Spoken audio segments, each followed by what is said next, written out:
Entonces el ritual era muy similar al descrito anteriormente. Hay muchos pasajes que ilustran esta verdad, esta realidad, que lo bien que se miraba las grosuras.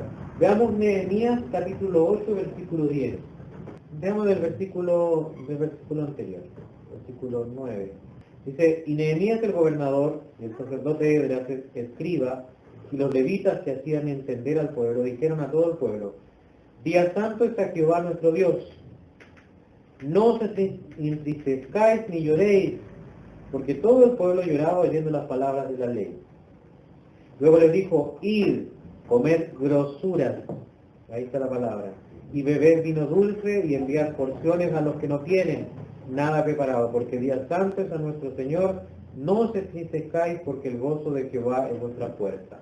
Ya era un día especial, por tanto, no estuvieran tristes, sino que de la abundancia comieran. Animales engordados, comer grosuras.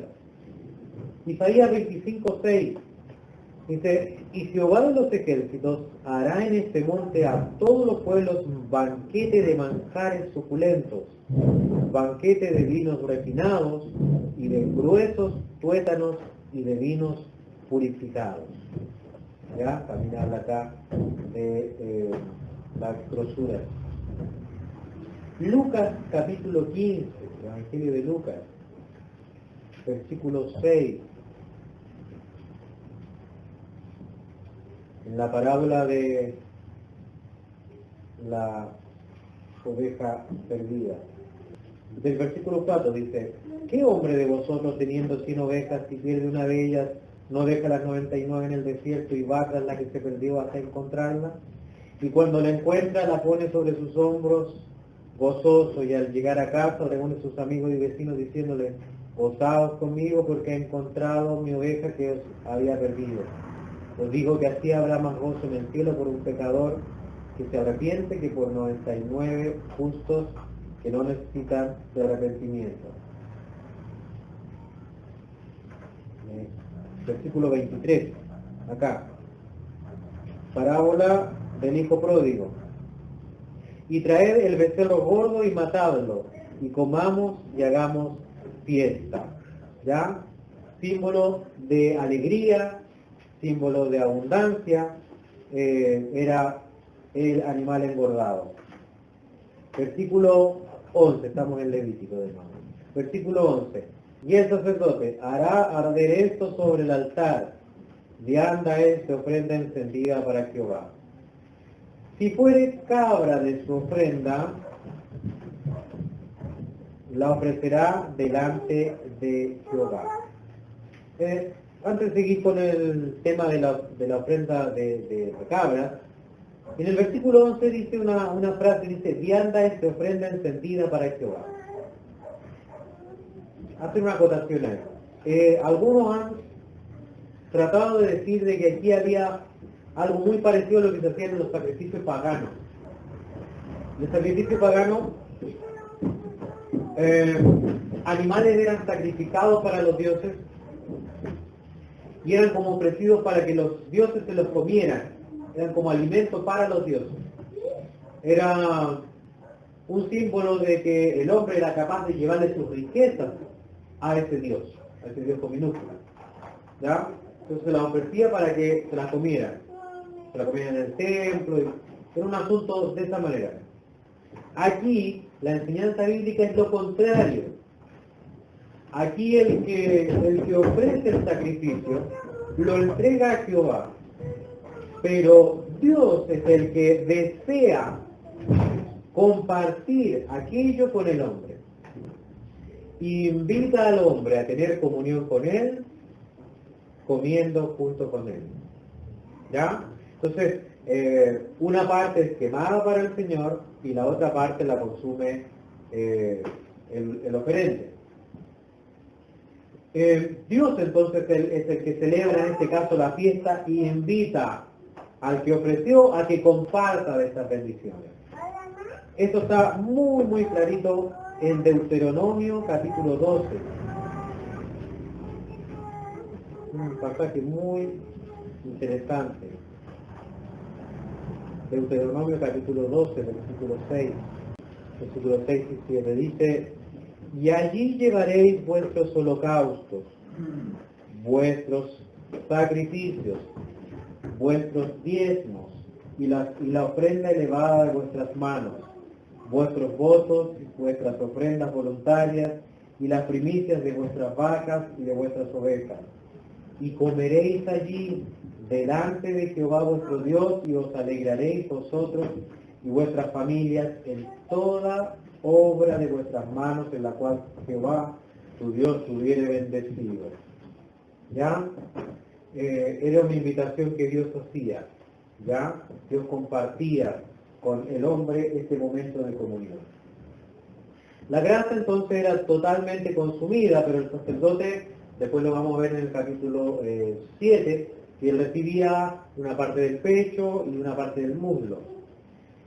Todo el resto de la carne era consumida por el que la presentaba, y lo hacía en la misma casa de Dios, en el mismo tabernáculo. ¿Quién era el anfitrión? Dios era el anfitrión. ¿Ya? ¿Quién era el anfitrión? El que invitaba, el que presentaba la ofrenda era el pecador. ¿Ya? El pecador era el invitado a participar de esta riqueza. Los paganos lo hacían al revés, ¿cierto?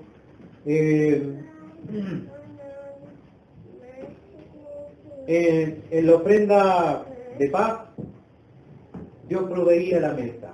Dios preparaba esta mesa de comunión, esta mesa de reconciliación, esta mesa de paz.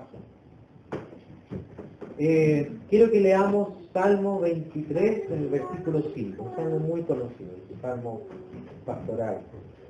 Aderezas mesa, o sea, preparas mesa, adornas, acicalas, la preparas con los manjares, ¿cierto? Aderezas mesa, colocas una mesa delante de mí, dice el salmista, en presencia de mis angustiadores. Unges mi cabeza con aceite, mi copa está rebosando. En el Salmo 36, un poquito más adelante, versículo 8, serán completamente saciados de la grosura de tu casa, y tú los abrevarás del torrente de tus delicias. Juan, capítulo 6, versículo 51, dice, yo soy el pan vivo que descendió del cielo. Si alguno comiere este pan, vivirá para siempre. Y el pan que yo daré es mi carne, la cual yo daré por la vida del mundo. El Señor entonces es Dios quien ha preparado una mesa, primeramente una mesa de salvación y también una mesa de comunión. Este es el énfasis de la ofrenda de paz, la ofrenda de comunión, la ofrenda de reconciliación. Tenemos entonces la última parte, que es el sacrificio de las cabras. Versículo 12 dice, si fuere cabra, su ofrenda la ofrecerá delante de Jehová, pondrá su mano sobre la cabeza de ella y la degollará delante del tabernáculo de reunión. Y los hijos de Aarón rociarán su sangre sobre el altar alrededor. Después ofrecerá de ella su ofrenda encendida a Jehová, la grosura que cubre los intestinos y toda la grosura que está sobre las entrañas, los 2 riñones, la grosura que está sobre ellos y la que está sobre los ijares, y con los riñones quitará la grosura de sobre el hígado. Y el sacerdote hará arder esto sobre el altar. Vianda es de ofrenda que se quema en olor grato a Jehová. Toda la grosura es de Jehová. Estatuto perpetuo será por vuestras edades, donde quiera que habitéis, que ninguna grosura ni ninguna sangre comeréis. ¿Ya? Estas frases después van a ser explicadas en el capítulo 7, cuando estemos en él, podremos hablar de ello. Entonces, el centro, como decía, de esta ofrenda, que era, como decía al principio, es una sombra de aquello que iba a venir. Dios ofrecería una ofrenda para nuestra paz. Dios ofrecería alguien que se pondría en una posición bien especial. Él nos justificaría y nos daría paz para con Dios. Él nos reconciliaría y vendría a instaurar el ministerio de la reconciliación.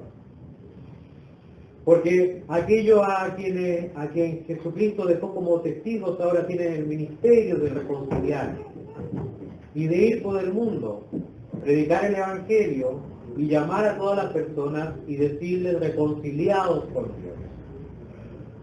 Dios le ha placido querer y disponer de la mesa para tener paz y comunión para con el hombre, para con la mujer. Ahora el hombre puede acudir libremente, pero el único lugar donde lo puede hacer es en la persona de Cristo, por la fe. Por medio de la fe, diciendo, Señor, soy un pecador. Estoy enemistado. Mis pecados me hacen enemigo de Dios, por cuanto no hago su voluntad. Y esta enemistad me condena por siempre. Pero tú has querido tener paz. Dios quiere tener paz con nosotros. Dios quiere tener comunión con nosotros. Él invita constantemente al pecador. En Isaías tenemos que a los sedientos Dios los invitaba a venir y también hace unos símbolos de alimento. Comprar sin dinero, sin precio, vino y leche, comer. Hay bendiciones de parte de Dios que quiere Él compartir para tener comunión.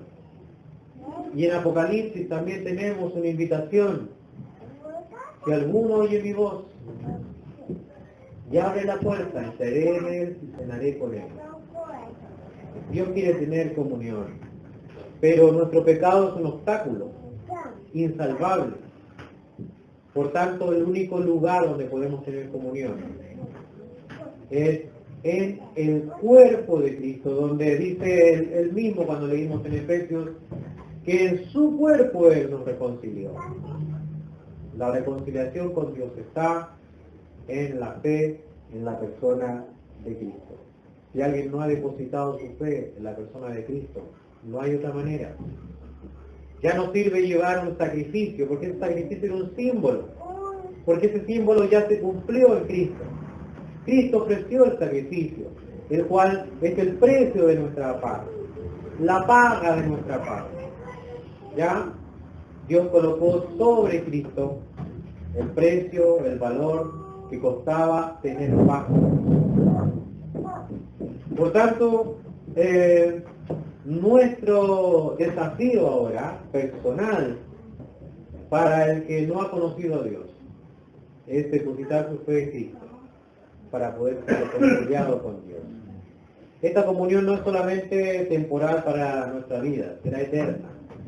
Esta comunión se disfrutará en aquel lugar que el Señor de una manera muy preciosa ha deseado llamar la Nueva Jerusalén, que como decíamos la vez anterior significa la nueva ciudad de paz, la nueva ciudad de comunión.